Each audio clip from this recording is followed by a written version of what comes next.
Hotep, everybody. This is Michael Imhotep, founder of the African History Network and host of the African History Network show. It is Thursday, February 22nd, 2024, and African American History Month, Black History Month continues. And I've been getting questions on my social media platforms about my new 10-week online course that I teach on the weekend, usually on Saturdays, Ancient Kemet, the Moors, and the Maafa, Understanding the Transatlantic Slave Trade, where they didn't teach you in school. So I'm going to do a preview of that class, go over some of the slides in the class, deal with some of the content, and show you the extensive class outline, class lesson plan that I've put together. Okay, so the lesson plan is already done for all 10 classes, and we did an introduction back on February 3rd. And the class started February 10th. So our next class will be Sunday, special day, Sunday, February 25th, 2024. All right.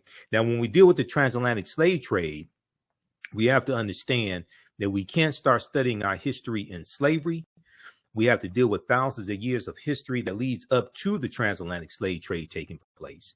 And we have the class lesson plan on our website, AfricanHistoryNetwork.com, so you can review the entire 10-week lesson plan. We have to deal with thousands of years of history that leads up to the transatlantic slave trade taking place. And we have to deal with the 800-year occupation of Europe by the Africans known as the Moors, who take the teachings from ancient Kemet, ancient Egypt, into Europe. And these teachings bring Europe out of the Dark Ages. Okay, so this class, I started teaching it in 2017. I've been studying history over 30 years. This class evolved out of a 4.5-hour lecture that I did back in January 2014. And in this 10-week online course, there are over 200 slides that I show you in the class that I put together. We look at 80 to 100 articles. There are 15 books that we reference. You don't have to buy any of these books to follow along in class. The video clips that I show you as well, interviews that I've done with many of our scholars, like Professor James Small, Professor Kabahaya Watakamane, Runoko Rashidi, etc. Dr. David Imhotep also. Okay, so this is a fantastic class. You can register for this class at our website, AfricanHistoryNetwork.com, AfricanHistoryNetwork.com. Class is on sale right now, $80. We do the sessions live. All the sessions are archived and recorded. You can go back and watch it anytime. And in class session number 2, we looked at some history dealing with African American History Month. We know February is Black History Month, African American History Month, created by Dr. Carter G. Woodson in February 1976.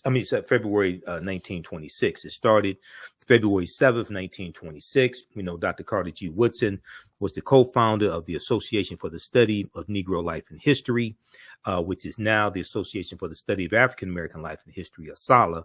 We know he was a prolific writer. He wrote numerous books. His most popular book, The Miseducation of the Negro, in 1933. And I also talked about this year's annual theme for African American History Month, which is African Americans and the arts. African Americans and the arts. Okay, so we talked about that as well. And there's been an annual theme for African American History Month since 1928. Since 1928. So we went over this type of information in class number 2 also. All right. So some of the things that we deal with in the class, and I'm going to refer back and forth from the class outline that I put together to the some of the slides in the course also. Okay. So be patient with me as we transition. With the origins of Black History Month and Dr. Carter G. Woodson, we talked about Dink Nesh, which means you are amazing in Amharic, and this was Australopithecus afarensis, These remains at the time that they were found in Ethiopia in 1974 were the oldest remains of any human. This was a pre-human, what's looked at as a pre-human. Australopithecus afarensis, her remains date back 3.2 million years. There's a global timeline of history that we use in the class also that comes from blackpast.org. So they have a good timeline of history. We talked about the Berlin Conference of 1884 and 1885, where these European nations come together to divide Africa, to continue to rape Africa of the mineral wealth, and so they can stop fighting and killing each other over the mineral wealth of Africa. So we deal with some of that history. I talked about a little bit of the history of Juneteenth. June 19th, 1865, Major General Gordon Granger goes into Galveston, Texas. And there was a good article from the New York Times that dealt with how most Americans don't understand the history of Juneteenth. Now, this article came out in it was about June of 2021 when this article came out. But one of the things that people don't seem to understand, and this is why one of the reasons why it's so hard for us to get any type of reparative justice, any type of reparations, okay, any substantial type of reparations, is because Americans are very ignorant of history, okay? Americans are very ignorant of history, regardless of race or ethnicity. So there was this good article from the New York Times. Most Americans know little or nothing about Juneteenth, poll finds, and it found that 60% of Americans knew little or nothing about Juneteenth. And I would argue that most of what they think they know is false, because Juneteenth was not the last day of slavery, okay? Because June 19th, 1865, when Major General Gordon Granger delivered General Order Number 3 in Galveston, Texas, and then he and his troops of almost 2,000 Union Negro soldiers go all throughout Texas to bring Texas back into the Union, okay, because Texas had seceded from the Union. Well, the 13th Amendment is what legally frees the slaves and what legally ends chattel slavery in this country. The 13th Amendment was not ratified until December 6, 1865, when Georgia ratified the 13th Amendment. Okay.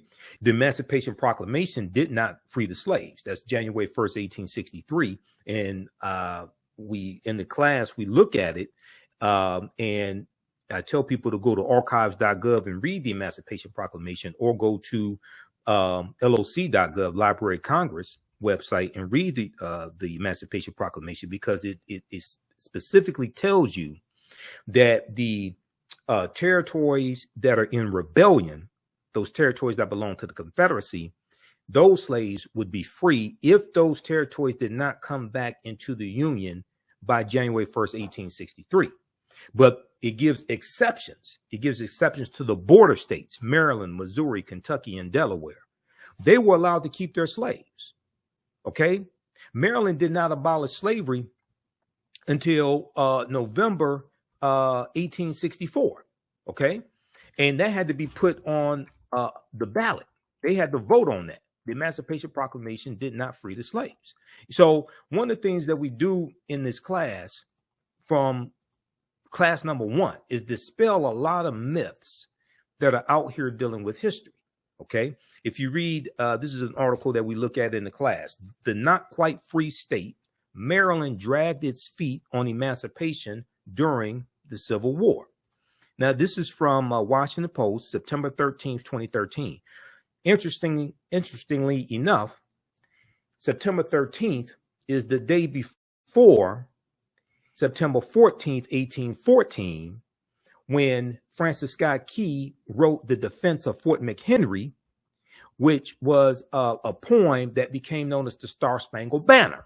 And you see the video that I did dealing with the Black National Anthem and the Star Spangled Banner, how Francis Scott Key was a white supremacist slave owner who thought that African people were mentally inferior, and how the Star Spangled Banner the whole song is a white supremacist song, not just the third stanza. Okay. But the vote was, the final vote was 30,174 in favor of freeing the slaves to 29,799 against. November 1st, 1864, Maryland slaves were declared free only a few months before Congress would approve the 13th Amendment abolishing slavery. Now, this is almost 2 years after the Emancipation Proclamation. So there's a lot of this history in mainstream media that I hear being repeated during Juneteenth, all this stuff that's just false. Now, Juneteenth is very important. It's very important that Juneteenth became a federal holiday. One, that's the only federal holiday that acknowledges slavery. Okay. You do have Emancipation Day, which is April 16th. Okay. But that's recognized not as much. That's largely celebrated in Washington, D.C. Why is April 16th significant? April 16th, 1862, that's when the Compensated Emancipation Act of 1862 was signed into law by President Abraham Lincoln. It passed Congress, passed the House, passed the Senate. It was a bill sponsored by an abolitionist, Senator Henry L. Tyler, out of Massachusetts.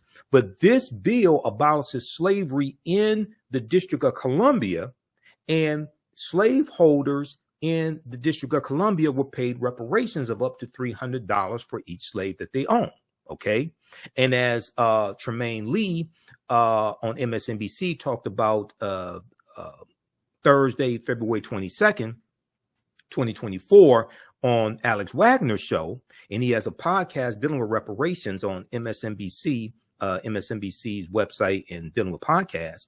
You had a few, maybe 5 or 6 African Americans who owned slaves because they bought family members out of slavery in the District of Columbia, and they collected on reparations also. Now, the slaves were never, those slaves that were freed were not given reparations. Read this article here from the, this is from Senate.gov. The Zen Education Project has one, but the one from Senate.gov has more information. Okay. Senate.gov is the official website of the U.S. Senate.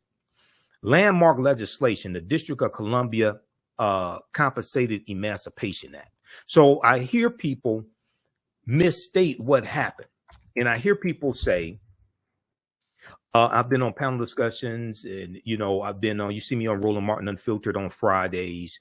I've been on, it's been over 3 years. I started October 20th, 2020, and been on almost every Friday since then. I hear people say, oh, slave owners were given reparations during slavery here in the U.S. The slaves weren't given anything. Okay. This only applied to the District of Columbia. This is why we have to do more research. And this is why a lot of this stuff floating out here dealing with reparations, don't take this the wrong way. A lot of this stuff, Senator Henry L. Wilson, I should say, Senator Henry Wilson, a lot of this stuff is not going to go anywhere. Because if you're seeking a legal remedy to a historical problem, then that would imply that you understand both law and history. And unfortunately, a lot of people pushing this stuff dealing with reparations don't understand either one. And I can listen to them and tell that. A lot of this stuff is not going to go anywhere. They don't know how to make legal arguments.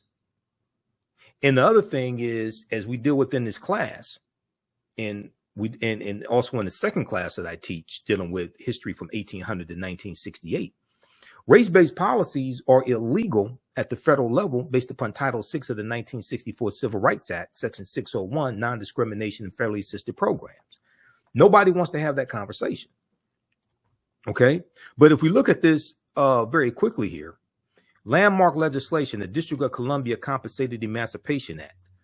On a visit to Washington, D.C. in 1836, the site of a slave auction held in the shadow of the Capitol, the U.S. Capitol, convinced future Senator Henry Wilson of Massachusetts to, quote, give all land to the cause of emancipation, end quote. So he's elected to the U.S. Senate in 1855. This is 6 years before the Civil War begins, April 12, 1861.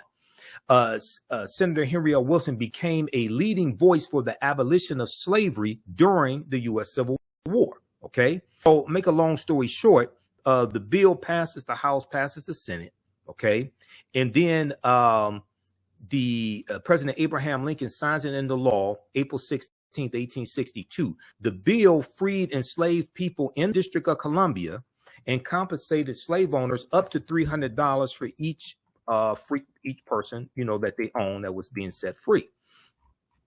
Now, the Hartford Daily Courant, Courant, celebrated that, quote, not a slave exists in their shackles have fallen, never to be restored, quote. In the months following the enactment of the law, commissioners approved more than 930 petitions granting freedom to 2,989 formerly enslaved people. DC Emancipation Day has been celebrated in the District of Columbia since 1862. Just 5 months later, September 1862, we know that was the preliminary Emancipation Proclamation, September 22nd, 1862. The Emancipation Proclamation was a military strategy that Lincoln used, and the purpose was to bring the South back into the Union. Okay.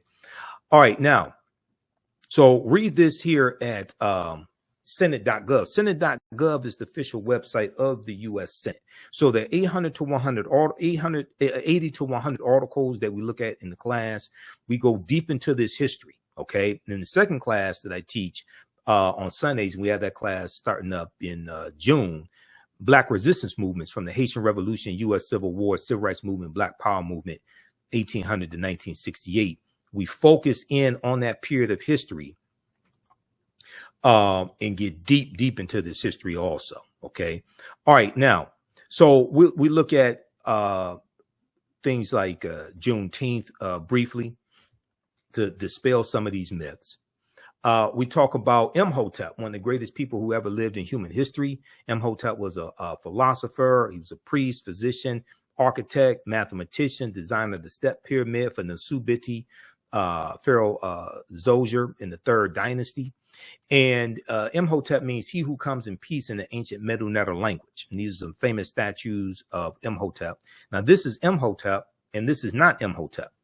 In the 2001 movie, The Mummy Returns, the villain's name was, one of the villain's names was Imhotep. And they have this Arab-looking Eurasian actor, Arnold Vosloo, portraying Imhotep. And in the movie, he was a villain. He was evil. Okay. So many of our children will see this and think that one of our greatest ancestors was evil. Okay. And not even of African descent. This is a theft of the history, more cultural appropriation, a theft of the history. Here's a picture of the step pyramid that Imhotep was an architect of. This was for Nasubiti Zoser in the third dynasty. And there's a couple of books also on Imhotep we reference in the class. This one right here by Dr. Malefi Kete Asante, who's a friend of mine. I just interviewed Dr. Asante in April of 2023, dealing with the whole Cleopatra the Seventh controversy and the documentary that Jada Pinkett Smith did in the series African Queens.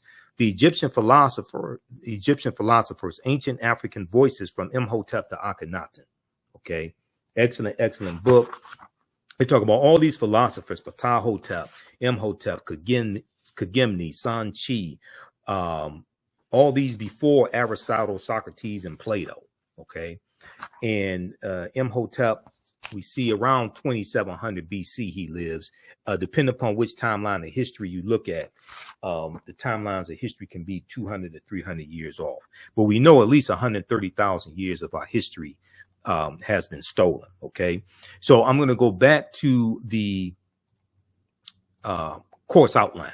And once again, the course, as I said before, the course outline, we have it right on the homepage of our website, AfricanHistoryNetwork.com. Right at the top when you see the information for this class. So you can register for this class right now.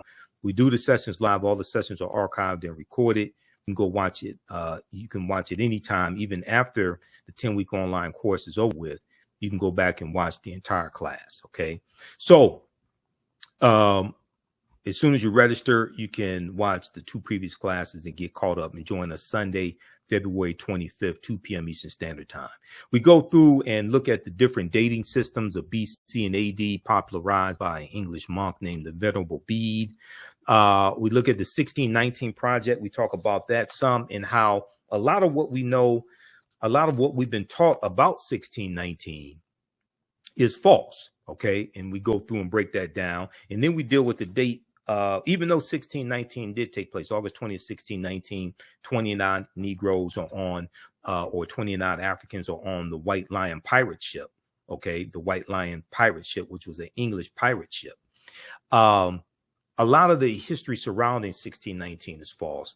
And when we look at the work from Dr. David Imhotep, who wrote the book, The First Americans Were Africans, Documented Evidence, and who was a friend of mine as well. We know he passed away in 2023.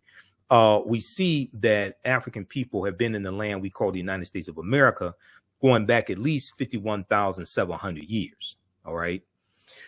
Now, in 1619, codified slave laws didn't even exist in any of the 13 colonies. Codified slave laws. The first colony to have codified slave laws is going to be Massachusetts in 1641. Comes to Virginia around 1660. It hits the different colonies at different times. The mistake that is made when we retell this history is we think this whole system of slavery existed in all the 13 colonies as soon as those Africans got off the ship. That's not the case at all. And if you read chapter 2 of Before the Mayflower by Lerone Bennett Jr., this is the 6th edition, he lays out a lot of that history. And we see the way we think this history evolved is not actually how it happened. Okay. And that's why you have to study Bacon's Rebellion in 1675, 1676. But this is a historical marker here at in Point Comfort in Virginia. And there's a good article called Much of What We've Been Told About Virginia's 1619 First Africans is Wrong. 1526 doesn't get talked about enough. And you had the Spanish who were trying to set up a permanent settlement here in the Georgia, South Carolina area. And they take 100 African slaves into that area in 1526. Those Africans are going to have a revolt and disappear. It's believed they went to go live with Native Americans. But this is 93 years before Jamestown, Virginia. How is it fixed? 1526 doesn't get talked about. But like I said, African people were here for tens of thousands of years before slavery existed. And we were here for thousands of years before the people who we call Native Americans came into existence. If you read The First Americans Were Africans, Documented Evidence by Dr. David Imhotep, and his new book came out in late 2021, The First Americans Were Africans, Revised and Expanded. On page 14 of his first book, he lays out evidence from an archaeological discovery in 2004 by Dr. Albert Goodyear in Allendale County, South Carolina, that shows an African presence dating back at least 51,700 years ago. And they look at 13 pieces of evidence, 13 different types of evidence. They found artifacts, architecture, campsites, carvings, Egyptian writings, footprints in lava, genetic M174D haploid groups dealing with DNA and genetics, linguistics, paintings, skulls, skeletons, structures, and tools. They found 13 different types of evidence, categories of evidence that thoroughly documents an African presence dating back at least 51,700 years ago. Now, this is before Native Americans came into existence. Now, this is not to take anything away from Native American history, but we all know that African people were the first people on the face of the earth. One of the things we look at in the class are archaeological discoveries. And there was an archaeological discovery coming out of Morocco in June of 2017 that shows how they found Homo sapiens. They found remains of Homo sapiens that date back 300,000 to 350,000 years ago And this was found in Morocco. These are over 100,000 years older than the earliest remains that they had found of Homo sapiens sapiens, or modern man, Homo sapiens, that date back 195,000 years ago in Ethiopia. So the deeper they dig, the blacker the planet gets, the more research they do, the older we get. So when these different archaeological discoveries come out, they have to keep pushing the timelines back. You know, Juvenile had the song Back That Thing Up. When these archaeological discoveries come out, they keep having to back that thing up. They keep having to back the timelines up. And when you study a lot of these discoveries, the scientists are saying that now they have to rethink everything. These archaeological discoveries are pushing the timelines back. And they're saying they have to rethink everything. So we've been led to believe that African people were the first people on Earth, but they went all around the world, but did not come to North America. That's a lie. That's a lie. And once we wrap our minds around the concept, and I'm going to go back to the cover of Dr. David Imhotep's book, because this is one of the problems I have when we celebrate African American History Month and don't understand history.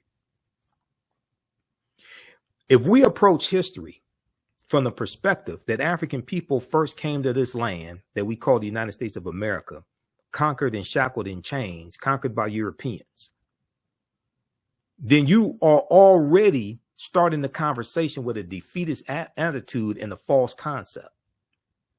No, this was our land stolen from us. This was our land stolen from us. Once we wrap our minds around the concept, because the research has already been done, and you have European archaeologists like Dr. Albert Goodyear who tell the truth. Once we wrap our minds around the concept that this was our land stolen from us,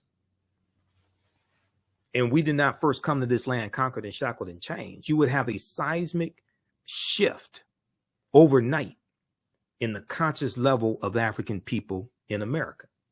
Now, this is not saying the transatlantic slave trade did not happen, because you got some people out here that don't study history, don't study chronology of history, and say, well, because Africans were already here, that means transatlantic slave trade did not happen. That's false.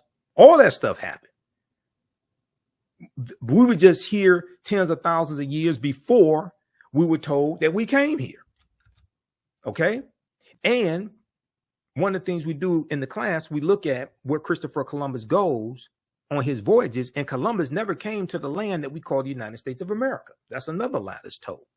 Columbus is crucial to understanding the expansion of the transatlantic slave trade, especially after Columbus dies in 1506, and then you have the Asiento de Negros, August 1518, signed into law by King Charles V, also known as King Charles I, which drastically of Spain, which drastically expands the transatlantic slave trade. That's also as a result of Christopher Columbus and Bartholomew de las Casas, Right Reverend Bishop Bartholomew de las Casas, traveling on the voyages, some of those voyages with Columbus, seeing the atrocities inflicted on Native Americans. And de las Casas goes to the Pope and says that they need to stop enslaving Native Americans and focus on saving the souls of Native Americans. And they needed to enslave primarily African people, secondarily white people. And this is what's going to happen. Now, he's going to quickly reverse course and regret that and fight for the abolition of slavery, but it's too late then.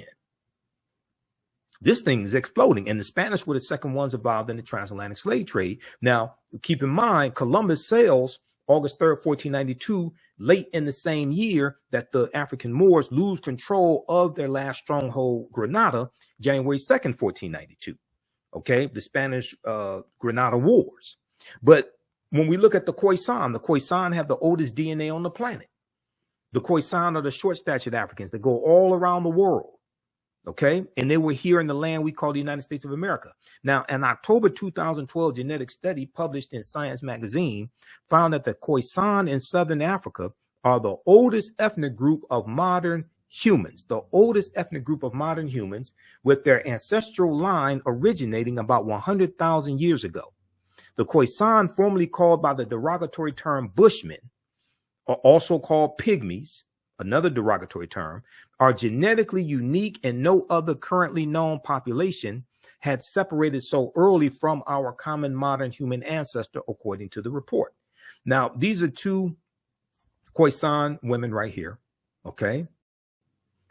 And short-statured Africans, the ancestors to the Ainu and the Twa. Now, the Khoisan live mainly in southern Africa, territory spanning Botswana, Namibia, Angola, Zambia, Zimbabwe, and South Africa.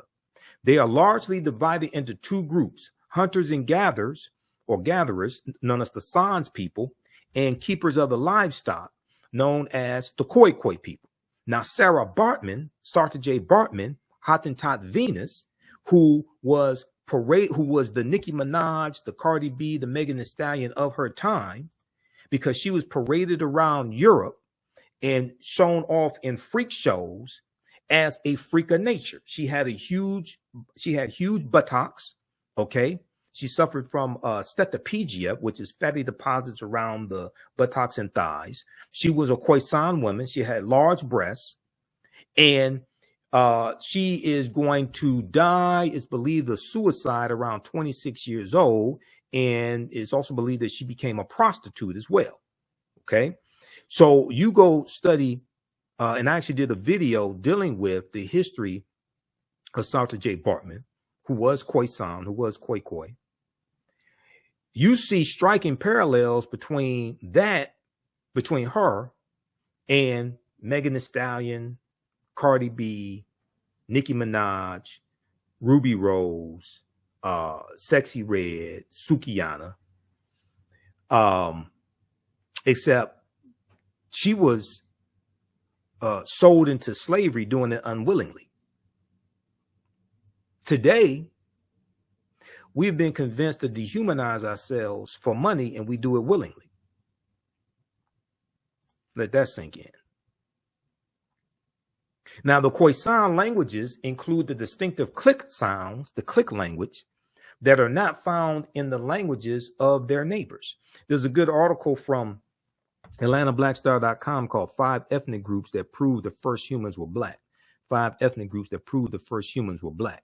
Okay, so we go through and look at this history, look at archaeological discoveries, all different types of things like this, and provide you with the evidence. Okay, and if we go back here to the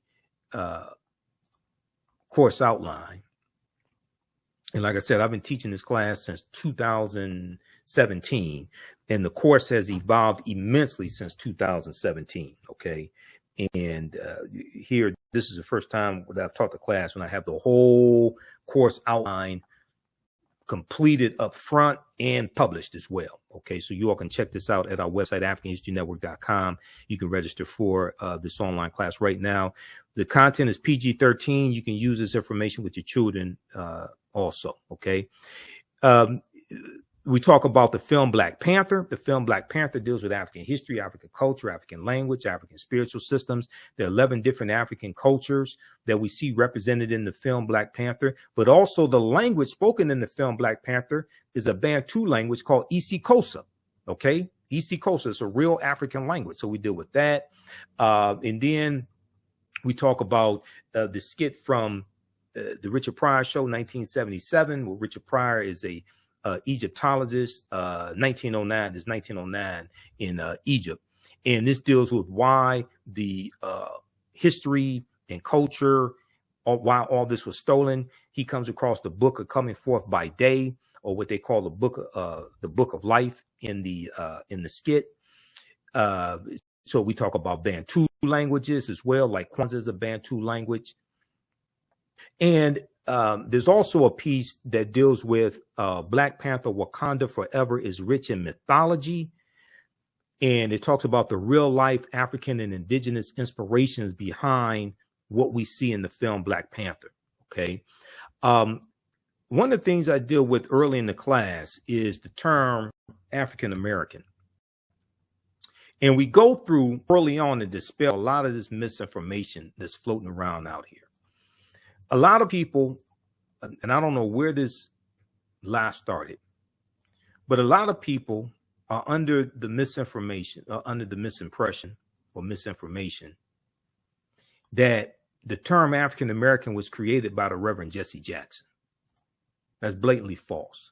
Now we know Reverend Jesse Jackson, as well as other African-American scholars, reintroduced the term African-American in the late 1980s, right around 1988, 1989. Okay. But as I posted on Facebook, and I posted it again today, this is an excerpt from the book Malcolm X Speaks. And we know we just commemorated the 59th anniversary of the assassination of Malcolm X, February 21st, 1965. In the Ballad of the Bullet, April 3rd, 1964, when Malcolm delivers the Ballad of the Bullet in Cleveland, Ohio, at Corey Methodist Church, he uses the term African American. And on page 36 of this book, in the Ballad of the Bullet, he uses the term African American. And what I'm going to do is, let's see here. Let's throw this up. Try to expand this as much as I can.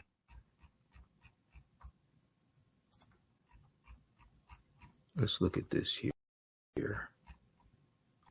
So here's the post. I also posted this on our fan page, the African History Network as well.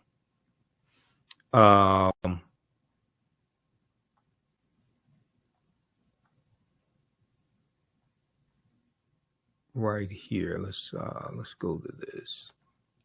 Okay, I said, for some reason, people are shocked when I tell them that Malcolm X used the term African American in the speech, the Ballad of the Bullet, April 3rd, 1964, in Cleveland, Ohio. For some reason, many people operate under a myth that Reverend Jesse Jackson created this term. He did not. Reverend Jackson reintroduced the term, but since most of our people don't understand history, they fall for the myth. The pages referenced are from the book Malcolm X Speaks. It looks at some key speeches he made in 1963 to 95. I think it's also important to note Willie Lynch never historically existed, and the Willie Lynch letter 1712 has proven to be a fraud, which is true. Willie Lynch never historically existed. That's one of the biggest frauds in history. Research professor Manu Ampem, who's a friend of mine, I'll be interviewing him sometime in late March 2024. Research professor Manu Ampem for more information on this topic. Please note the term African American is as old as, so read the article from NOLA.com, NOLA. The term African American is as old as America itself, reports. But when we look at this here, this is from pages 36 and 37 of the Ballad of the Malcolm X Speaks, the book Malcolm X Speaks, edited with prefatory notes by George Brightman. And Malcolm says, right now in this country, if you and I, 22 million African Americans, that's what we are, Africans who are in America, you're nothing but Africans, nothing but Africans. In fact, you get farther calling yourself African instead of Negro. Okay. But check this out. Now, also at blackpast.org, and blackpast.org has thousands of pages, about 6,000 pages of articles dealing with African history and African American history. They have the transcript of the Ballad of the Bullet speech, and let me see which date is this. Because Malcolm gave that speech a few times. He delivered it April 12th, 1964 in Detroit, Michigan at King Solomon Baptist Church.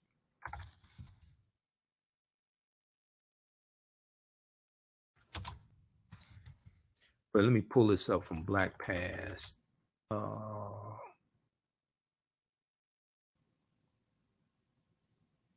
I was just looking at it a couple of days ago. And actually, do I have the link in here? Hold on, I thought I had the link.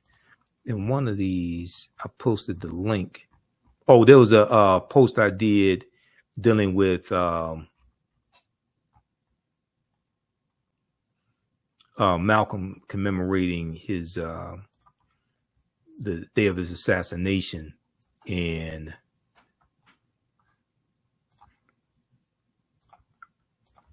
I have the link to the Ballad of the Bullet there. But let me pull this up right quick for you.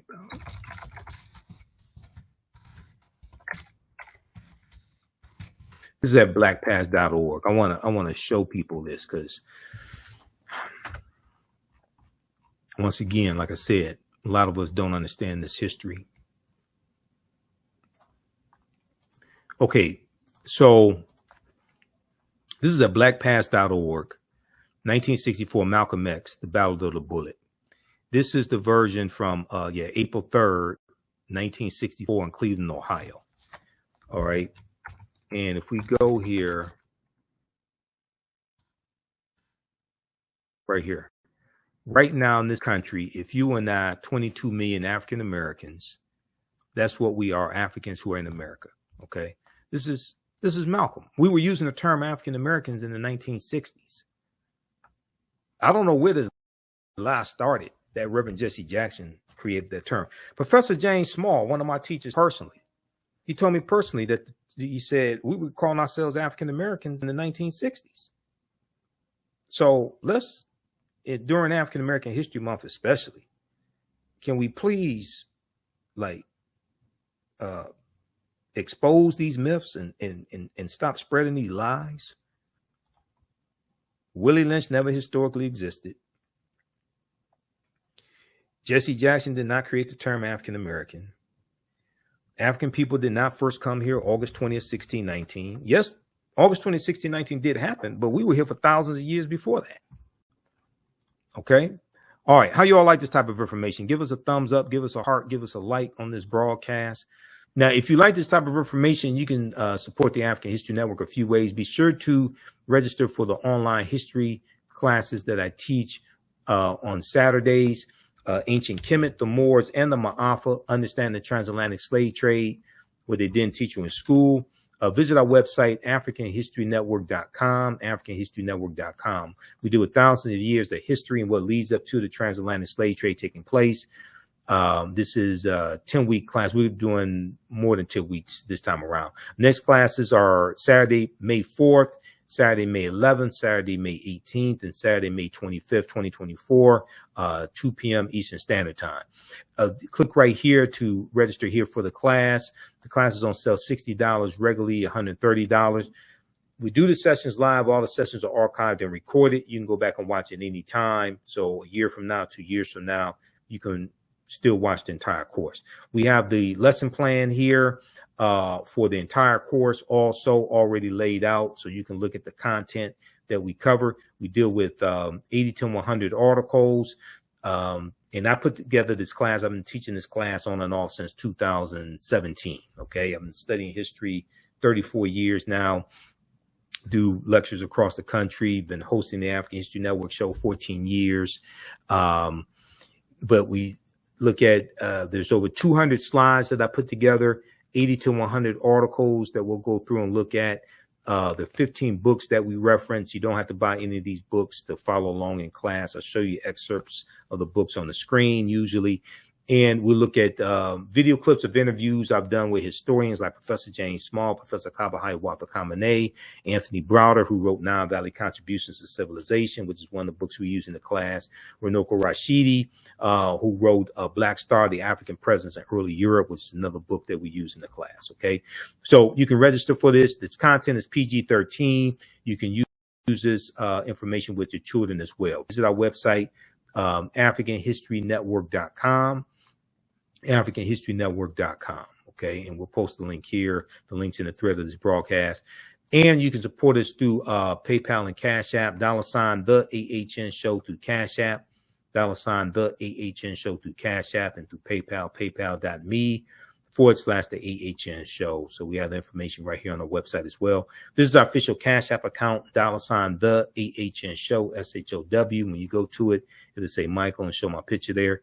These are fake African History Network Cash App accounts here that have been stealing money from us. There are a few other ones out there I've identified. I'm still trying to get them shut down. You can click right here on our link and it shows our QR code, okay, for Cash App. This helps us stay on the air, keep doing the research, pay some of the bills, etc. Upgrade equipment, take care of what needs to be done. You will never look at history the same way once you take this class. This class is going to blow your mind. I guarantee it.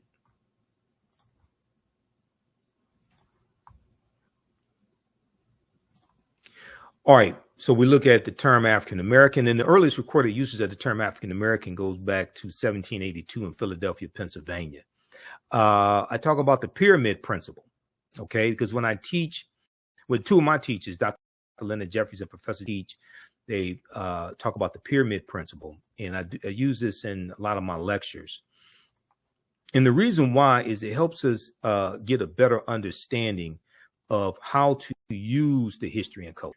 Okay, it's more than just speaking African languages, wearing African clothing, playing djembe drums, eating African food, things like this, right? So here's a picture of the pyramid of Khafre at Giza, and a pyramid has three sides. At the foundation of the pyramid is African history and culture. Okay.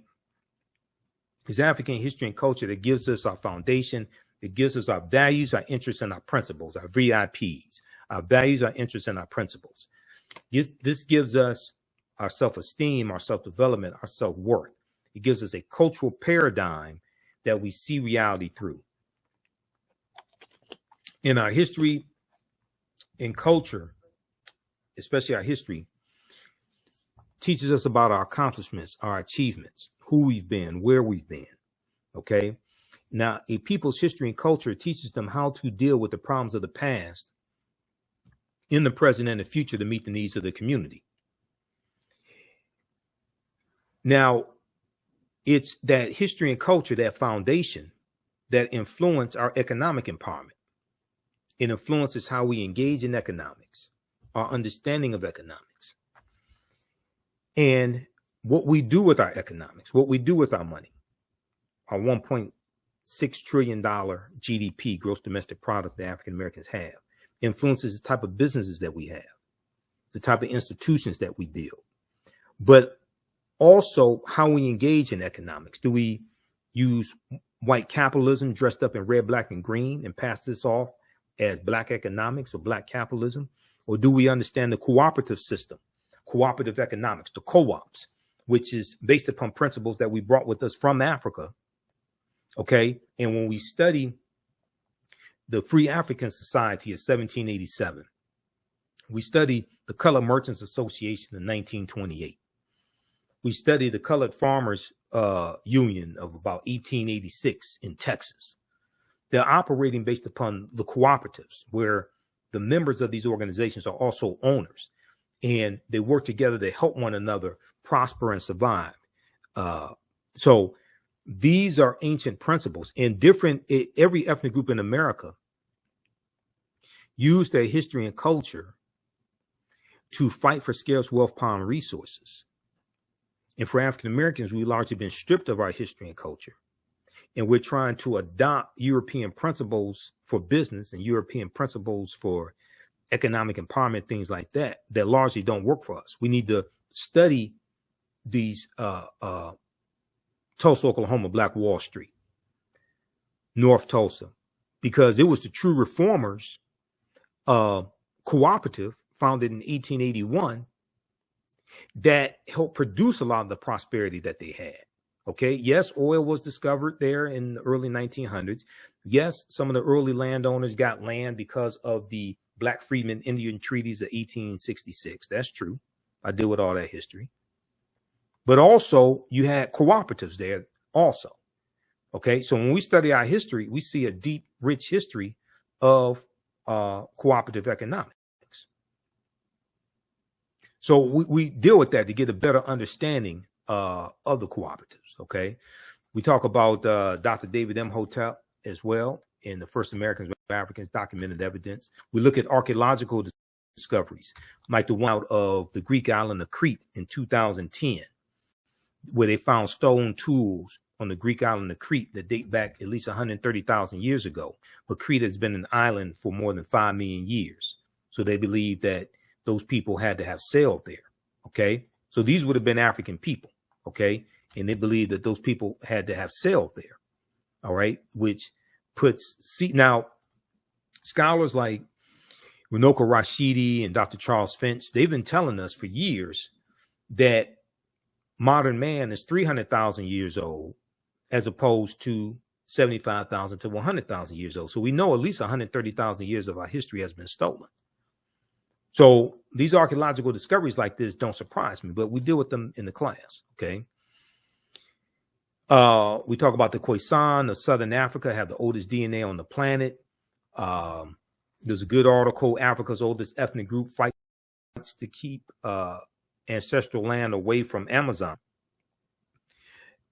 We talk about Sara Baartman. And then we look at the adultification bias in African-American girls, and how studies show adults perceive African-American girls to need less nurturing and know more about sex than white girls at an earlier age. Need less nurturing and know more about sex than white girls at an earlier age. Where on earth, where in the world would they get something like that from? Where would they get a stereotype like that from? Well, I don't know. I'll be damned. Could it have been passed down for decades throughout history? Is that a holdover from slavery, when African-American women were sold into slavery as prostitutes and wet nurses, or just sold as breeders? Okay, where in the world could something like that come from? What could continue to perpetuate these negative stereotypical images and ideology that get projected onto African-American girls? I don't know. Now, Dr. Frances Cress Welsing, who I interviewed 3 times on the African History Network show, Dr. Welsing correctly told us that, let me pull up this slide here. She correctly told us, she said, we're the only people on this entire planet who have been taught to sing and praise our demeanment. I'm a bitch. I'm a hoe. I'm a gangster. I'm a thug. I'm a dog. If you can train people to demean and degrade themselves, you can oppress them forever. You can even program them to kill themselves, and they won't even understand what happened. Now, unfortunately, I made the mistake of watching Megan Thee Stallion's performance at the Essence Festival 2023, because on Hulu, if you have the Hulu streaming service, they had the Essence Music Festival prime time, and they streamed it live on Hulu. They streamed it live on Hulu. So I saw the weekend. It started like 7 p.m. at night, Friday, Saturday, Sunday. So I watched different performances. Trina performed. I saw Janelle Monáe.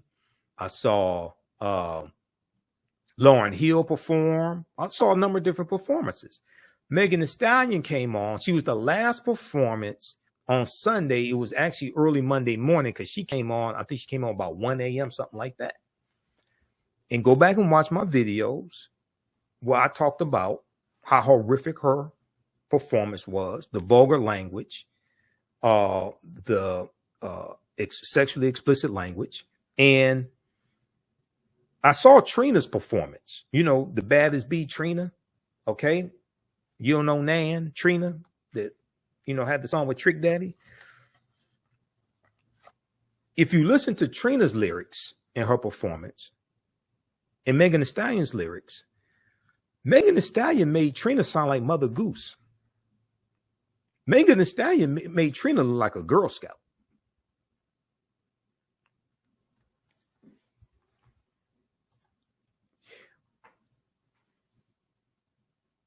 we think we're progressing in this area of the music. No, we're not. We're regressing. And the music is being weaponized against us. And too many of us don't understand history enough to understand the warfare that is being waged against us through the media, through the music. If you want to destroy a nation, you do it through the music, because the music hits the youth first. And they're least equipped to be able to fight back against it, to understand what's going on.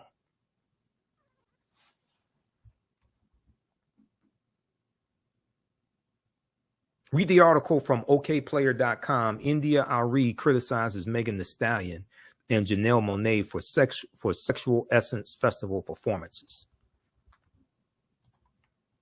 Also, watch my critique of the song WAP by Cardi B and Megan Thee Stallion, where I said they will only allow Negroes to put out music like this. They're not going to allow they will never allow Taylor Swift to put out a song like that, because you only protect what you respect.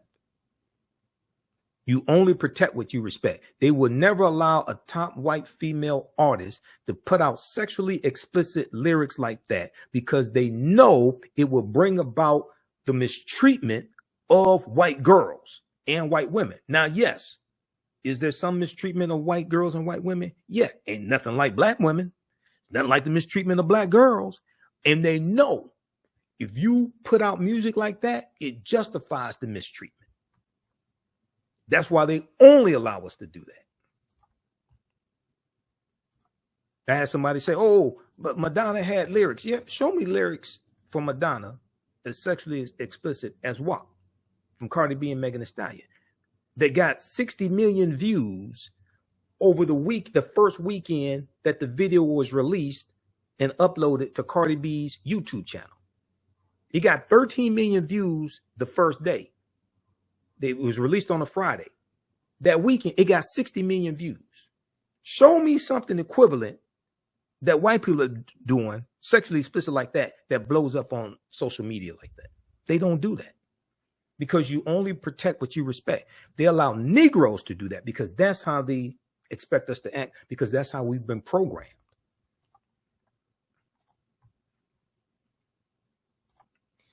All right, now.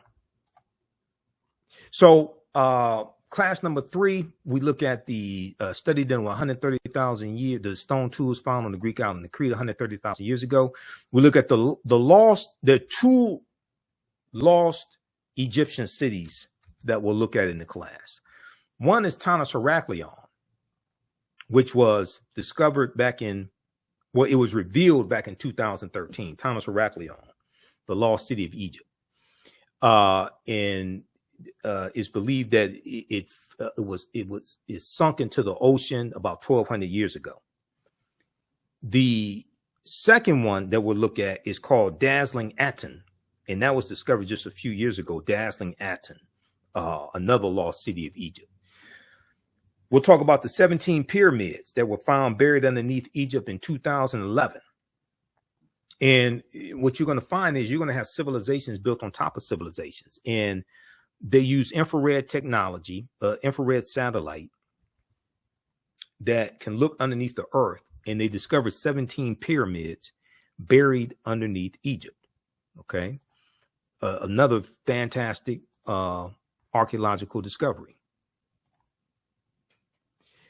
So we look at also what are co-ops to get a better understanding of cooperative economics. So many people talk about co-ops, but oftentimes they never clearly define what a co-op is.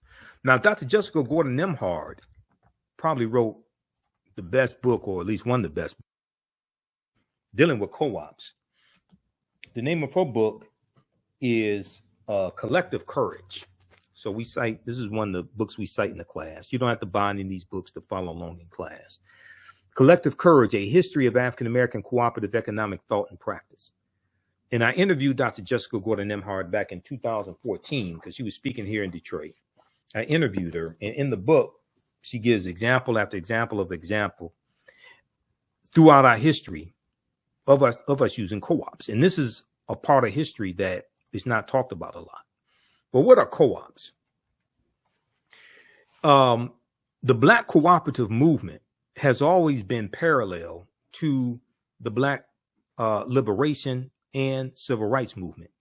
We've mostly heard about the political side of the movement, but you can't name a major Black political leader that didn't point to cooperatives as a pathway to freedom. There's a good article, and this is this article right here probably, I think, was when I first found out about Dr. Jessica Gordon Nembhard, before I did the interview with her. It's called Stop Saying Black People Don't Support Each Other Economically. This is from news1.com, June 30th, 2014. Okay. And as Dr. Francis Cress Wilson, we see there was a resurgence of cooperatives when COVID-19 hit. Mutual aid networks find roots in communities of color. Amid the unfolding disaster of COVID-19 have been moments of generosity, whether it's people pulling together support for college students who've been tossed out of dorms, or collecting money to help restaurant workers, street vendors, and movie theater employees pay for their medicine, groceries, and rent.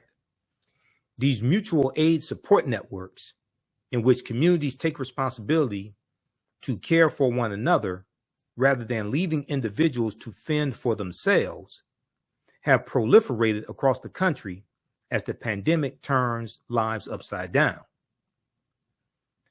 The nonprofit organization Town Hall Project created Mutual Aid Hub to track all the various collective efforts when the coronavirus began its rapid global spread in March 2020. Back then, it counted only 50 mutual aid groups, but by May 2020, the number grew to more than 800 in 48 states, driven by what the hub's lead organizer, Shivani Desai, D-E-S-A-I, called a, quote, grassroots explosion of organizing, end quote, a grassroots explosion of organizing. Dr. Jessica Gordon Nembhard, author of Collective Courage, said Black mutual aid societies date back to the 1700s, like the Free African Society in 1787.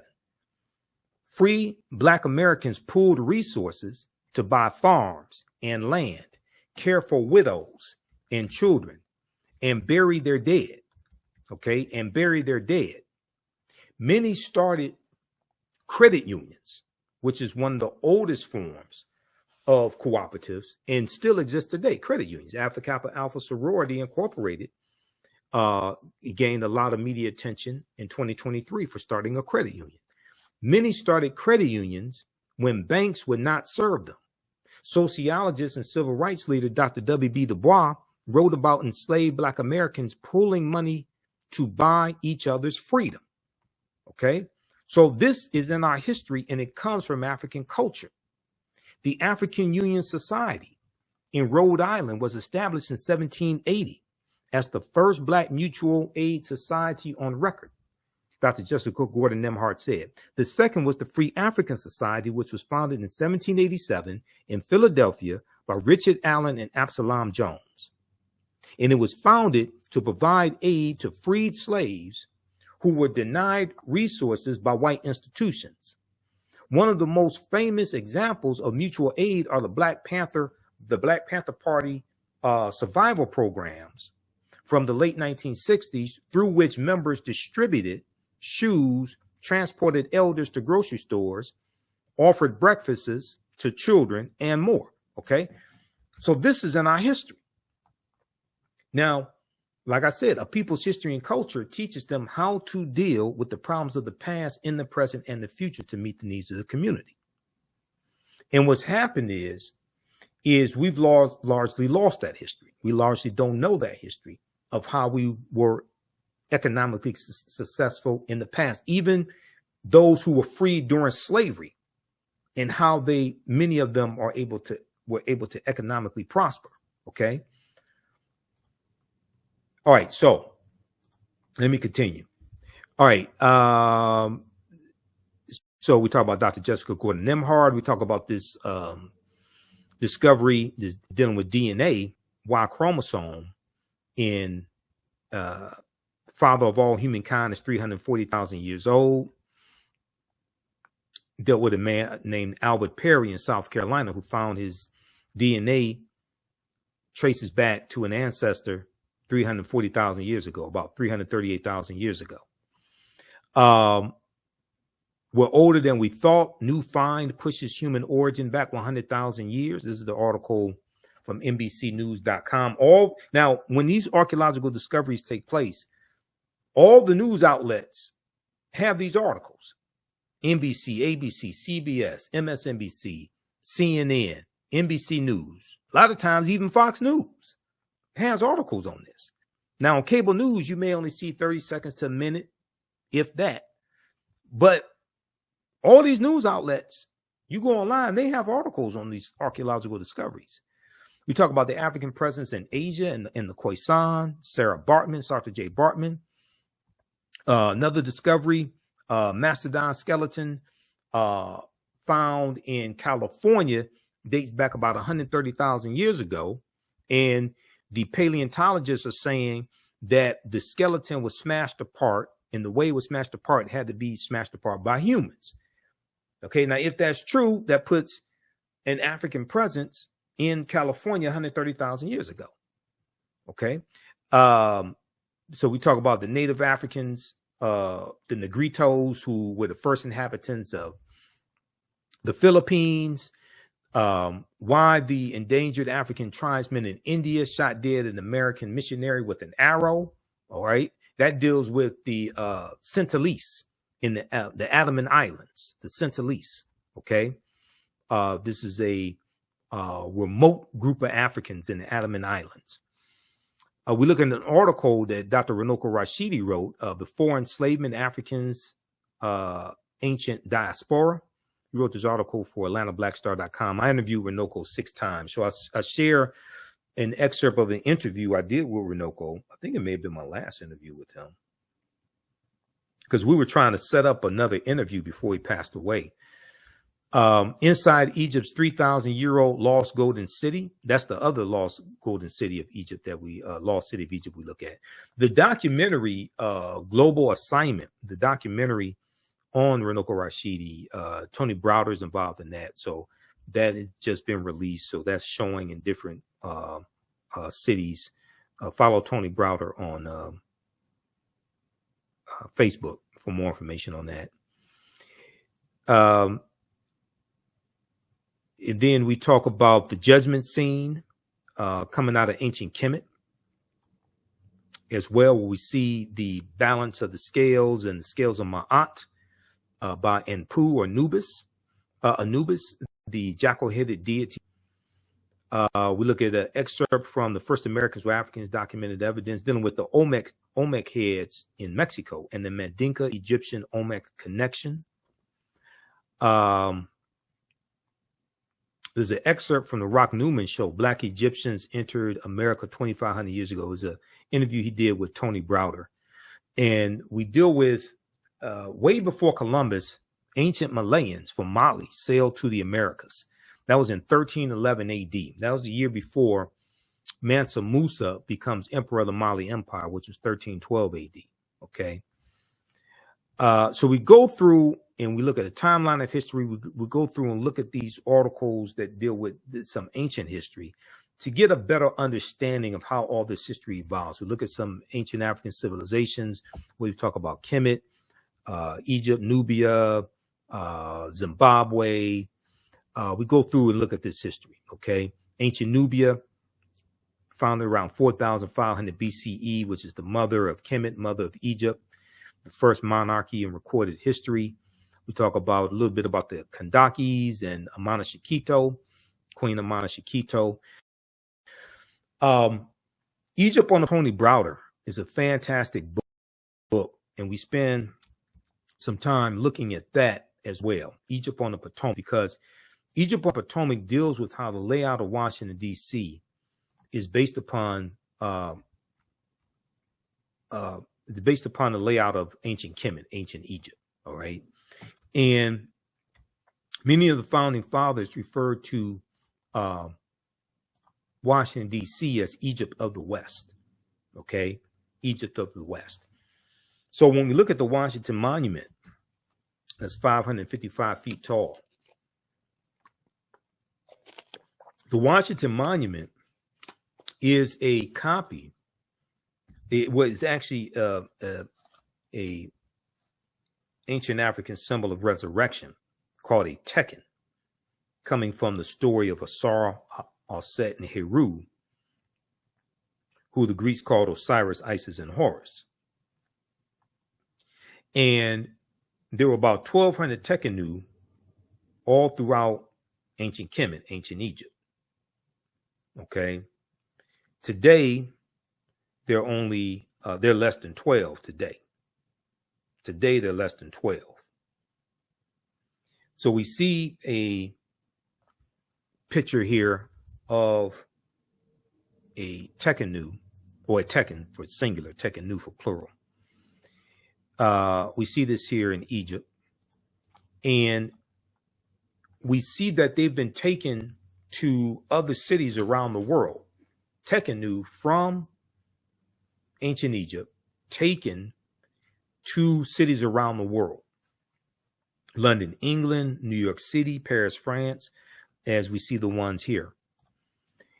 There's a good article from face-to-faceafrica.com called Cleopatra's Needle, How 3 Ancient Egyptian Obelisks Ended Up in New York City, London, England, and Paris, France. And in this, an excerpt of the article says, ancient Egyptians called obelisks Tekkenu. Now you will see Tekkenu spelled a few different ways. And they were also used to tell the time in the past. They were also used to tell the time in the past. Their pinnacles were basically covered in gold to reflect the sunlight. Historians say that obelisks represented immortality and eternity, and their long structure helped connect the heavens and the earth. Currently, Cleopatra's Needle is the name given to 3 ancient Egyptian obelisks, one in New York City, one in London, England, one in Paris, France. However, they do not all come from one Egyptian site. Okay. The obelisks in New York and London are carved out of red granite from the quarries of Aswan, a major source of stone for Egyptian antiquities. The 2 obelisks were commissioned by Nesubiti or Pharaoh Thutmose III for the Temple of the Sun in Heliopolis near modern-day Cairo, with each weighing about 224 tons and 68 feet tall. Okay, so this is African culture taken around the world, but most of us don't associate it with Africa. We associate it with the people who are in those areas where it's taken. We think it's something that white people created. Oh, the Washington Monument.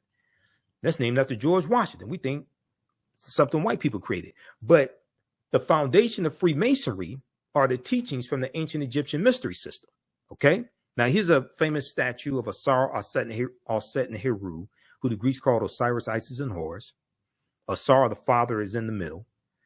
And in the class we deal with, Heru being born of a virgin birth on December 25th. And where a lot of this stuff comes from. Okay? So that gets recycled and reinterpreted through various people's cultures over thousands and thousands of years. There are approximately 1,200 Tekkenu or obelisks built in ancient Kemet, but only about a dozen are found today, or less than a dozen are found today in Egypt. Many of the Tekkenu removed from Egypt are now in Istanbul, Turkey, London, England, Paris, France, Berlin, Germany, New York City, Rome, Italy, Vatican City, and elsewhere throughout the world. The Tekkenu are now called obelisks by their new owners, and few know their origin or that they symbolize the resurrection of the African king Asar. Now, this is from page 17 of Egypt on the Potomac by Tony Browder. Tony's a friend of mine. I just interviewed Tony. That was March of 2023. We talked about the importance of Nile Valley civilization history. Okay. That interview got about over 50,000 views on our YouTube channel. My YouTube channel is Michael Imhotep, Imhotep. You can go check out that interview. This is a copy of Egypt on the Potomac right here. Just bear with me because I have books all over the office. I need to get another bookshelf. This is Egypt on the Potomac right here. This is one of the books we use in the class. Once again, you don't have to buy any of these books. We show you excerpts on the screen. But this is an excellent book to get. Egypt on the Potomac, as well as Nile Valley Contributions to Civilization by Tony Browder. Okay. Now, when we look at Freemasonry, because we have to look at Freemasonry, we look at that in the class, in the relationship to ancient Egypt, ancient Kemet, the Nile Valley region of Africa. The word Mason is derived from the Latin words mass and sun. Mass and sun, S-O-N. Mason means child of light and expresses the desire to pursue light, which is a metaphor for the sun, which symbolizes knowledge. The term child of light, or sons and daughters of light, was first used to identify students who had completed 42 years of study in the temples of ancient Kemet. Many Masonic temples were modeled after the temples of ancient Kemet, places where light or knowledge was imparted in a series of steps or degrees. So the whole concept of going to institutions of higher learning and getting your credentials in a series of degrees, associate's degree, bachelor's degree, master's degree, PhD, that whole concept comes out of ancient Kemet, in the ancient Egyptian mystery system, out of the temples, where they went to study for 42 years. The concept of liberal arts, okay? And in Stolen Legacy by George G.M. James, he talks about the 7 liberal arts and the arithmetic and the logic and things like this. He talks about the quivium and the quadrivium, the trivium and the quadrivium, I think it is. But all that comes out of the Nile Valley region of Africa. We associate most of this stuff with Europeans. They learn from us. They learn from us. This is why, if you've seen any of my information dealing with the fight for what people call reparations, reparative justice,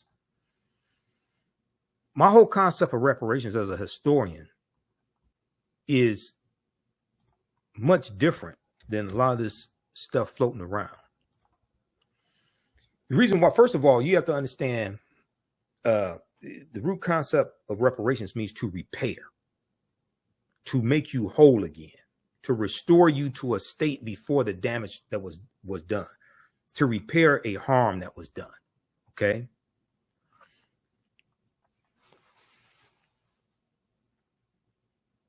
If we're talking about repairing the damage done to African Americans, you first have to analyze who African people were and what African people had before they were put into an institution of slavery that largely stripped us of our history, culture, language, spiritual systems, folklore, mores, family ties, nationality, okay? Cosmology. Cosmology deals with the understanding of the universe as an orderly system. Cosmogony deals with the understanding of the origins of the universe, and that's based upon people's culture.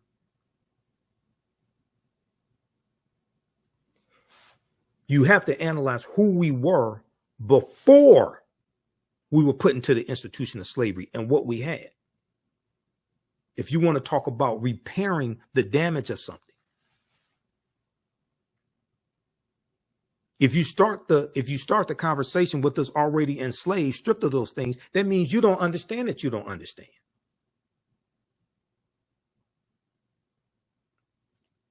This is why trying to equate reparations with cash payments only, and you think you can repair that damage with just cash payments, and you're going to give a people who've been stripped, who most of us still hold the last names of our former slave masters and have been taught to hate ourselves, who have been psychologically damaged, If we all got $1 million a day, white people will have it all back by this time next week. And you haven't repaired the damage because you haven't properly assessed the harm that was done because you don't understand the history. Very few people want to be honest enough and say this. I don't give a damn. I'll tell you the truth. I'm not trying to raise money for the next reparations conference. I'm going to tell you the truth. Secondly, you have to understand the history of the laws and policies put in place that inflicted the harm in the first place.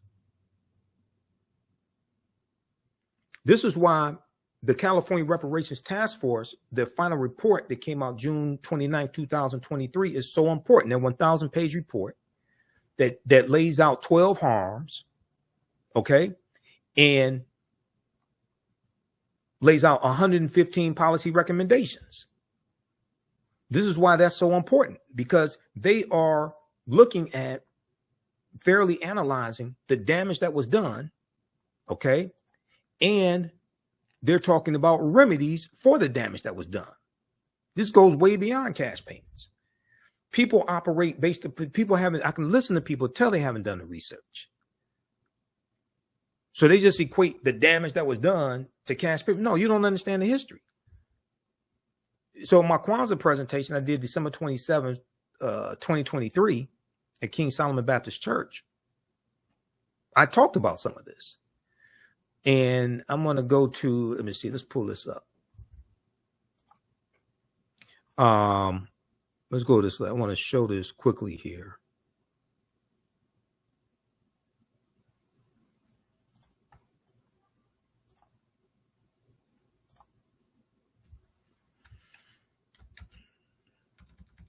Because most people haven't read the executive summary. You read the 74-page executive summary, you get a much better understanding of this. I've read the executive summary. I read the executive summary of the initial report, the 500-page report. The California report highlights a history of moral and legal wrongs. Over 13 chapters and about 500 pages, the interim report's authors recount the moral and legal wrongs the American and Californian governments have inflicted upon their own Black citizens and residents, noting how slavery and subsequent discrimination have exposed Black communities to racial terror and political disenfranchisement, left them with inferior outcomes in health and wealth building, and neglected them and relegated them to segregated neighborhoods and schools. Now, California became a state in the Union in 1850. When they became a state in the Union, they abolished slavery. Now, historians have identified at least 1,500 people who were in some type of semi-slavery state or status. Some people put the number at 4,000. California was not Texas. In June of 1865, when Major General Gordon Granger goes into Texas to deliver General Order Number 3, which we commemorate during Juneteenth, there were 250,000 enslaved Africans in Texas. California is not Texas. California's history is totally different than Texas. But the reparations reactionaries haven't studied the history. So they think California is the same as Texas and Mississippi, Alabama. No. But California does have a deep history of racism. Okay, racism, segregation, redlining, housing discrimination, political disenfranchisement, etc. So they lay out 12 harms here in their final report. Well, in the interim report and the final report. 1, enslavement. 2, racial terror. 3, political disenfranchisement. 4, housing segregation. 5, separate and unequal education. 6, racism in environment and infrastructure. Okay. 7, pathologizing the Black family. 8, control over creative, cultural, and intellectual life. That deals with our royalties being stolen from us in like the music industry. Okay. That's what that's talking about. 9, stolen labor and hindered opportunity. 10, an unjust legal system. 11, mental and physical harm and neglect. 12, the racial wealth gap. So then they go through and they show how laws and policies at the federal level harmed African Americans across the country, and then specifically how laws and policies, similar laws and policies in the state of California harmed African Americans. So their 115 policy recommendations are designed to repair that damage, or at least begin to repair that damage. That's the result of the 12 harms. That's the result of laws and policies. It was laws and policies that put us in this predicament. It's going to be laws and policies that take us out of this. This goes way beyond a check. Because once you spend the money, the laws and policies are still in place, inflicting the harm. You haven't scratched the surface. This is what a lot of people don't understand. Now, ideally, some form of cash payments can be part of a comprehensive reparations package. Ain't no way in the hell. Understanding history and law, no in the hell reparations should just be cash payments. You're not going to repair anything. And by this time next week, white people have most of that back. And the only thing you've done is stimulated their economy. And those laws and policies that continue to inflict the harm, that maldistribute wealth power resources, those historical, those structural inequities, they will still be there. They haven't changed. But the Amazon website will crash every 10 minutes. The Mercedes-Benz showrooms will be empty. But the health disparities, maternal deaths of African American women, 3 times more likely to die during pregnancy or pregnancy-related deaths, that'll still be there. When you look at us being discriminated against, when you look at the values of our homes and valued at $48,000 less than comparable white homes, which is a collective $156 billion, as the Brookings Institute documented a few years ago, that'll still be there.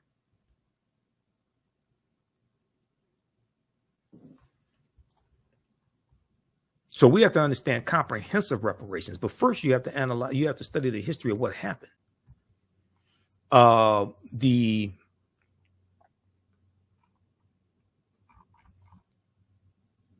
this is the interim report right here. This is the executive summary from the interim report. Just Google California Reparations Task Force, it will come up. And then I have the link here also. You can go to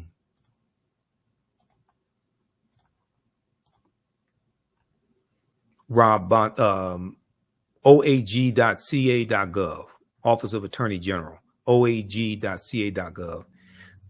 That's Rob Bonta in California. Just search for the California Reparations Report because they have the final report right here.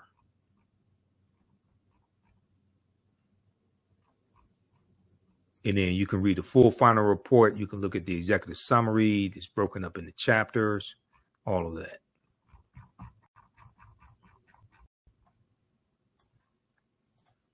Okay, give us a thumbs up, give us a like, give us a heart on this broadcast.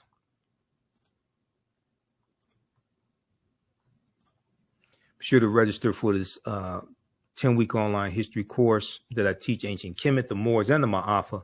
Understand the transatlantic slave trade, what they didn't teach you in school. So we talk about Egypt on the Potomac.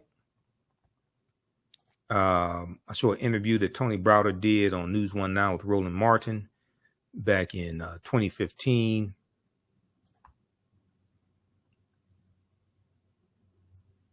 We talk about Abubakar II coming to the Americas also in 1311. Let's see. Class number 6, we deal with the African origins of Star Wars and the Asarian drama, the story of Asar, Aset, and Heru, who the Greeks called Osiris, Isis, and Horus, and how George Lucas, father of Star Wars, had a mentor named Joseph Campbell. And Joseph Campbell wrote a book called The Power of Myths. or the power of myth. And Joseph Campbell taught him about all these myths. One of those myths was about Osar, Osset, and Heru. We look at excerpts from Nile Valley Contributions to Civilization by Tony Browder and deal with the story of Osar, Osset, Heru, and the virgin birth. Heru being born on December 25th to the virgin Osset. We talk about Benjamin Banneker as well, and the surveying of Washington, D.C., the Dogon tribe of Mali and Burkina Faso, who discovered the invisible star centuries before Galileo invented the telescope. And they talked about the Series A and Series B star systems. We look at an excerpt of an interview I did with Professor Kaba Hiawatha Khamenei dealing with the African origins of Star Wars and the Assyrian drama. Talks some about Queen Tia, the 18th dynasty, the wife of Imhotep III, mother of Akhenaten and grandmother of Pharaoh or Nasubiti King Tutankhamun. The relationship between Memphis, Tennessee, and Memphis, Egypt. Talk about the Druids in Ireland and how the Druids were practicing a watered-down version of the teachings from ancient Kemet, from ancient Egypt. And the Druids being killed by a British slave named Patrick, who became canonized as a saint. So in class 7, we talk about Hannibal Barca, and we know that Denzel Washington is going to portray Hannibal Barca, the Carthaginian general, in a movie directed by Antoine Fuqua, director Antoine Fuqua. I did a video about that. So we talk about Carthage. And Carthage is one of those African empires that Europeans try to claim as their own.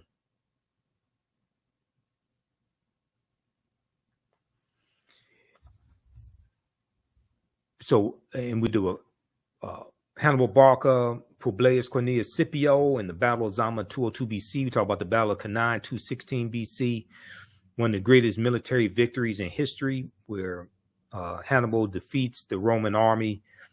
The Roman army has about 80,000 men. Hannibal has 50,000.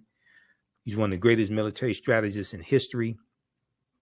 And we deal with why Africa was not named after Publius Cornelius Scipio, because he takes the surname Africanus, and Africanus is Latin, means belonging to Africa. He takes the surname Africanus after he defeats Hannibal Barca at the Battle of Zama in 202 BC.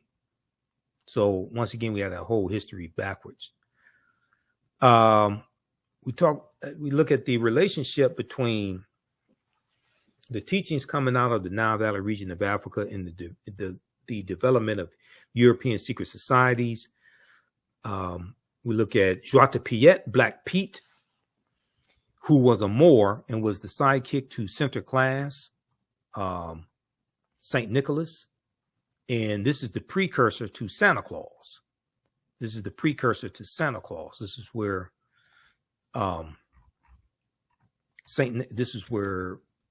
Santa Claus comes from, with the red and white outfit. Comes from Bishop Nicholas. Right here.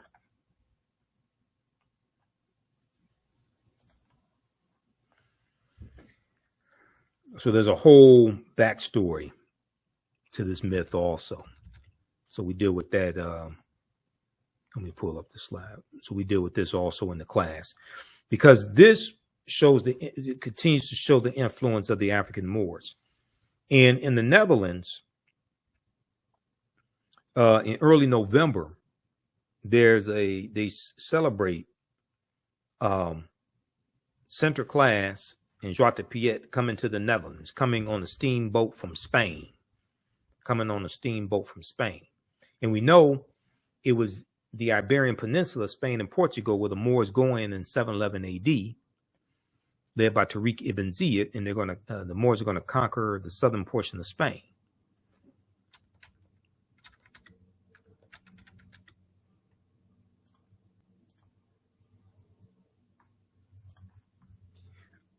All right, so let's go back to the course outline. So we look at what is a patron saint and what is the relationship between patron saints in Christianity and the Neteru in ancient Kemet, ancient Egypt. Queen Charlotte Sophia, who was of African Moorish ancestry on her mother's side, and she was the wife of King George III, who was the King of England during the American Revolutionary War. This is who the 13 colonies are revolting against. 1775 to 1783, the American Revolutionary War. We look at who were the Moors and look at some of the history of the Moors in Europe. Tariq ibn Ziyad invading Europe, invading the Iberian Peninsula, 711 AD. We look at Saint Maurice as well, who was a Moor and the patron saint of Germany. Why are African Moors heads on the national flags of Corsica and Sardinia? This is some more information showing the history of the Moors and the presence of the Moors in Europe. These African Moors heads, because the Moors were there in Corsica and Sardinia, and it took a monumental effort to defeat them. So they're right on the national flags of these island nations.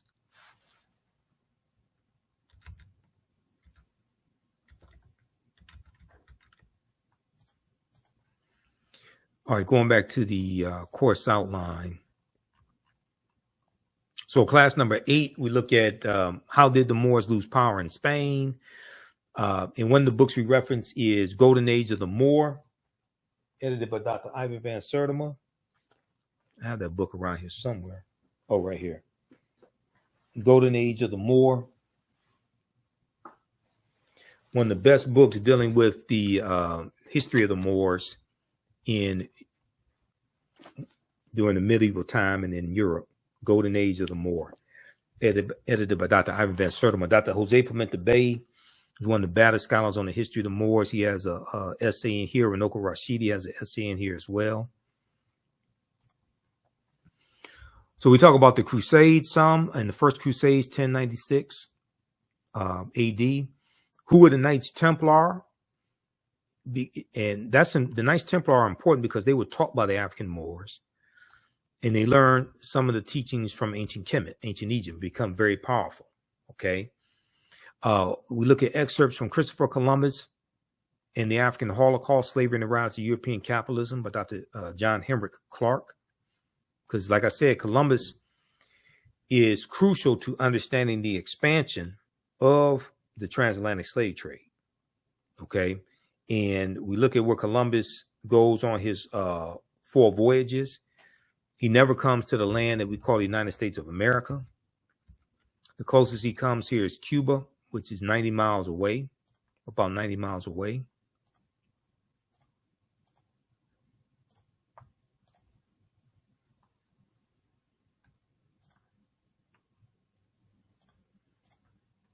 If we look at this here, let's look at this here. Where's Columbus? Oh, that's the wrong one.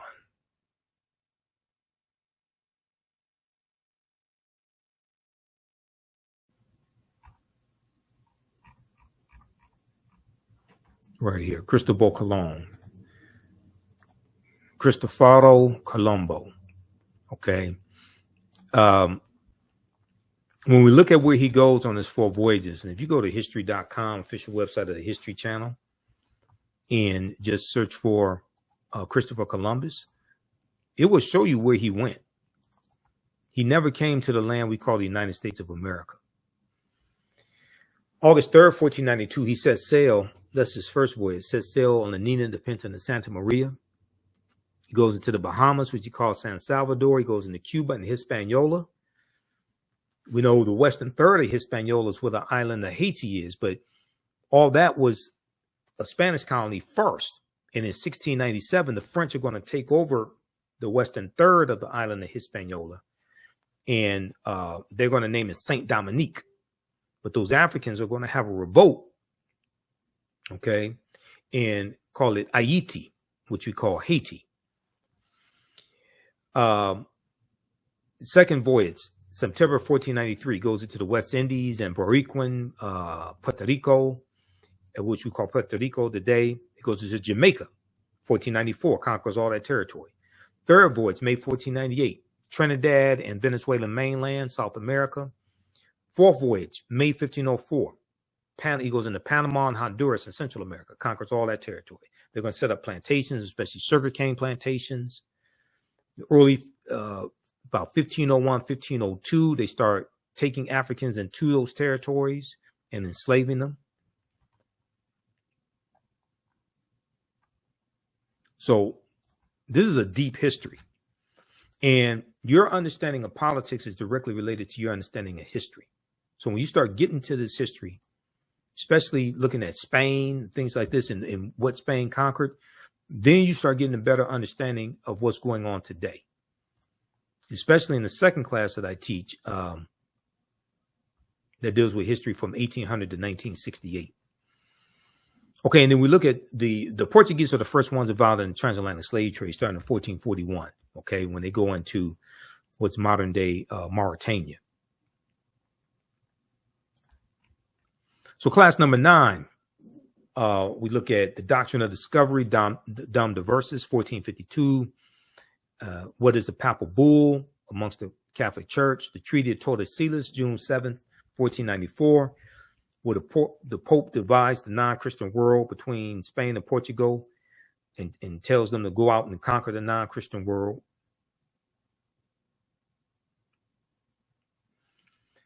We look at Spain begins to take African slaves into the Caribbean islands around 1502. King Charles V and the Asiento de Negros.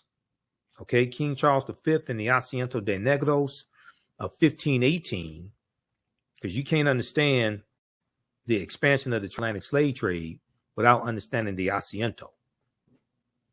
And oftentimes people talk about the transatlantic slave trade and don't mention the Asiento. Okay, that's Spain. And this was a license that the Spanish crown gave to slave traders to supply Spanish colonies with enslaved African people. What was the middle? We look at what was the middle passage of the transatlantic slave trade to get a better understanding of that. And there was an essay that Dr. Maleficenti Asante wrote in 2010, rebuking and refuting Dr. Henry Louis Skip the Truth Gates, as one of my teachers, Dr. Leonard Jeffrey, calls him, because oftentimes he skips over the truth. Dr. Henry Louis Gates Jr. And it deals with Gates is wrong about the African involvement in the slave trade, because Gates wrote this op-ed for the New York Times in 2010 called Ending the Slavery Blame Game. And he makes the false argument that Africans were as equally culpable for the transatlantic slave trade as Europeans, which is totally false. That's a lack of understanding of history. So this is an excellent article by Dr. Maleficenti Asante, who coined the term Afrocentricity back in the 1980s.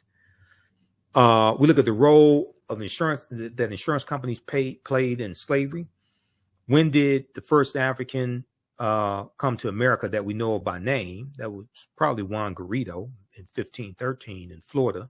Comes into Florida with the Spanish conquistador Juan Ponce de Leon. Bacon's Rebellion of 1675-1676 in Virginia, and how it planted the seeds of race-based slavery, but also planted the seeds of racism that we still see evident today. To understand what's going on today, you have to understand Bacon's Rebellion. You understand Bacon's Rebellion and those that group of about 500 rebels who were being exploited on the tobacco plantations in Virginia, and how they unite. You have enslaved Africans, free African Americans, white indentured servants, poor whites, and they realized that they were all being exploited by the same people. Okay, and they had a rebellion, and in December of 1675, they burned down the town of Jamestown, Virginia. December 1675, they burned down the town of Jamestown, Virginia. Okay, now I don't know if this was the inspiration for the song, the roof is on fire. We don't need no water, you know, but it very well could have been. And there's a good article from Britannica.com, the history of the idea of race, the history of the idea of race.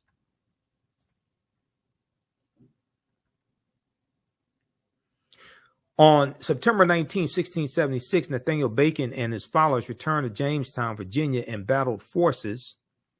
Let me see, that was September. It was in December 1675 where they burned down the town of Jamestown, Virginia. But this is a deep history here.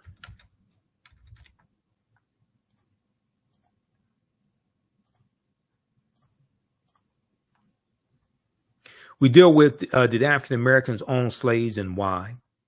Because oftentimes we were buying family members out of slavery. Okay. You did have some people that take advantage of that, but when Dr. Carter G. Woodson did his research on this, he looked at 1840, I think it was, 1840, and he found that almost 50%, is estimated that 50% of African Americans that owned slaves, they were buying family members out of slavery. We saw this in Washington, D.C. also when we dealt with the Compensated Emancipation Act of April 16th, 1862. We deal briefly with the fake Willie Lynch letter, 1712, the tragedy of the Lusden slave ship, January 1st, 1738. And look at the origin of negative images in the media and how they're rooted in slavery and minstrel shows. Okay, that's class 10. So this is, like I said, this is a class where we get deep into the history. You never look at history the same way. There's over 200 slides that we look at, slides that I put together myself, 80 to 100 articles. If you like this type of information, you can support the African History Network a few ways. Be sure to register for the online history classes that I teach on Saturdays. Ancient Kemet, the Moors, and the Maafa, Understand the Transatlantic Slave Trade, what they didn't teach you in school. Visit our website, AfricanHistoryNetwork.com, AfricanHistoryNetwork.com. We deal with thousands of years of history and what leads up to the transatlantic slave trade taking place. This is a 10-week class. We're doing more than 10 weeks this time around. Next classes are Saturday, May 4th, Saturday, May 11th, Saturday, May 18th, and Saturday, May 25th, 2024, 2 p.m. Eastern Standard Time. Click right here to register here for the class. The class is on sale $60, regularly $130. We do the sessions live. All the sessions are archived and recorded. You can go back and watch it any time. So a year from now, 2 years from now, you can still watch the entire course. We have the lesson plan here for the entire course also already laid out, so you can look at the content that we cover. We deal with 80 to 100 articles, and I put together this class. I've been teaching this class on and off since 2017. Okay, I've been studying history 34 years now. Do lectures across the country. Been hosting the African History Network show 14 years, but we look at there's over 200 slides that I put together, 80 to 100 articles that we'll go through and look at, the 15 books that we reference. You don't have to buy any of these books to follow along in class. I'll show you excerpts of the books on the screen usually. And we look at video clips of interviews I've done with historians like Professor James Small, Professor Kabahai Wafa-Kamene, Anthony Browder, who wrote Nile Valley Contributions to Civilization, which is one of the books we use in the class, Runoko Rashidi, who wrote Black Star, The African Presence in Early Europe, which is another book that we use in the class, okay?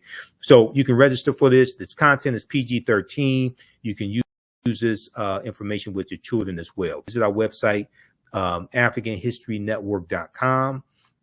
AfricanHistoryNetwork.com. Okay. And we'll post the link here. The link's in the thread of this broadcast. And you can support us through PayPal and Cash App, $ the AHN show through Cash App, $ the AHN show through Cash App, and through PayPal, paypal.me /the AHN show. So we have the information right here on the website as well. This is our official Cash App account, $ the AHN show, SHOW. When you go to it, it'll say Michael and show my picture there. These are fake African History Network Cash App accounts here that have been stealing money from us. There are a few other ones out there I've identified. I'm still trying to get them shut down. You can click right here on our link and it shows our QR code, okay, for Cash App. This helps us stay on the air, keep doing the research, pay some of the bills, etc. Upgrade equipment, take care of what needs to be done. All right, so look, hopefully you learned a lot today. Register for this course. You can use this information with your children. Like I said, the content is PG-13. It's not overly graphic. I don't do a lot of cursing or anything like that. But you're going to learn so much in this class. This is a great time of the year to start learning this history and take this information with us throughout the year. Okay. All right. So thanks for joining us today. Share this broadcast on your social media platforms. Follow us on our Facebook fan page, The African History Network, our YouTube channel, Michael Imhotep, our Instagram page, The AHN Show, our other social media platforms. Remember, right knowledge corrects wrong behavior. It's not over till we win. Wakanda forever. We'll talk to you next time and see you in class.